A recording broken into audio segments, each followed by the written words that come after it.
Hello बच्चों, welcome back to my channel. As you know that myself Anoop Rajput. तो क्या चल आपके बढ़िया एकदम।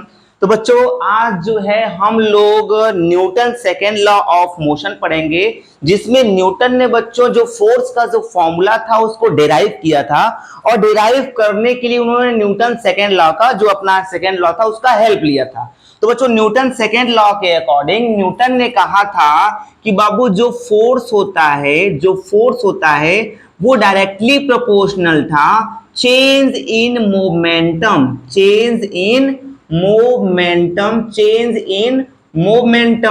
With respect to time. अब बाबू एक बात बताओ कि जो चेंज इन मोमेंटम होता है वो कैसे निकाला जाता है। चेंज इन मोमेंटम कैसे निकाला जाएगा, तो पहले तो आप ये समझ जाओ कि मोमेंटम क्या होता है। तो बाबू मैंने बताया था कि मोमेंटम को पी से रिप्रेजेंट करते हैं। अब मोमेंटम इज इक्वल टू होता है बाबू मास इंटू वेलोसिटी। क्या होता है? मास इंटू वेलोसिटी यानी the combined effect of mass and velocity is known as momentum. और एक बात याद रखिएगा कि फाइनल वेलोसिटी पे फाइनल मोमेंटम निकलता है और इनिशियल वेलोसिटी पे इनिशियल मोमेंटम निकलता है। तो चेंज इन मोमेंटम कैसे निकालोगे? फाइनल मोमेंटम देखो, चेंज इन मोमेंटम कैसे निकालोगे आप? Force is directly proportional to change in momentum. कैसे निकालोगे आप? फाइनल मोमेंटम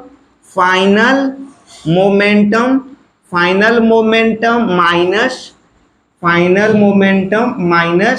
इनिशियल मोमेंटम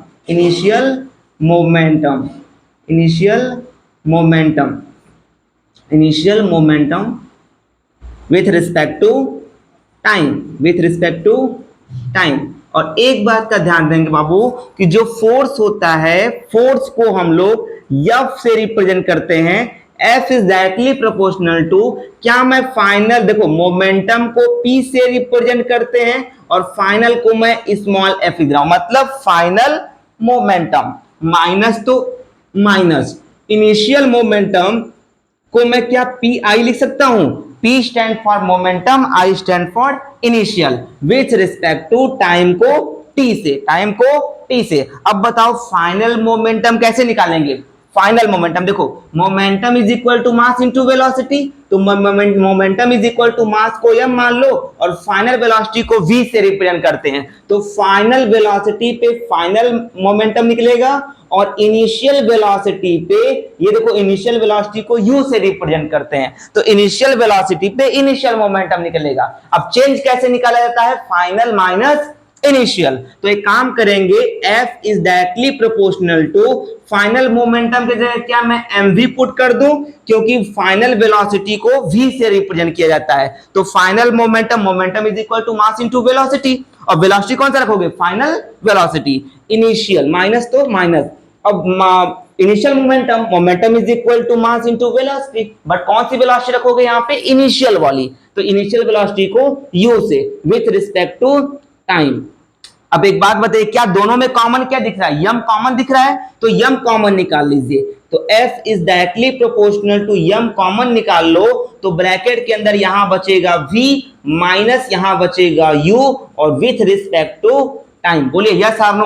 अब इसको जाना पहचाना लग रहा है, चैप्टर नंबर 1 में आपने पढ़ा है acceleration is equal to v minus u upon में t। Acceleration is equal to final velocity minus initial velocity with respect to time. तो एक काम करते हैं, ये जो v माइनस u अपॉन में t है ये इक्वल होता है किसके?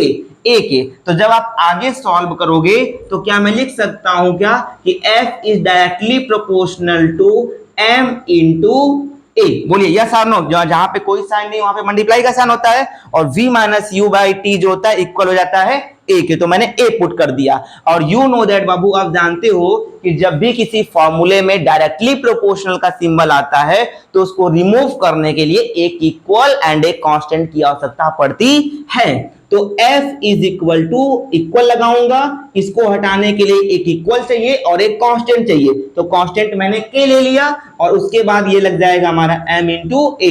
एम ए का मल्टीप्लाई करेंगे तो MA आ जाएगा। और बाबू मैं आपको बता दूं यहाँ पे F is equal to 1 into M into A कैसे आता है?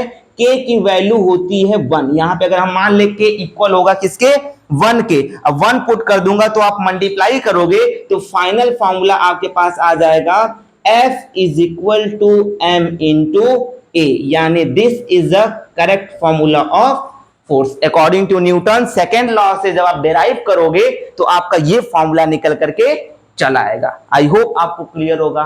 तो thanks for my watching this video, मिलते हैं नेक्स्ट वीडियो में।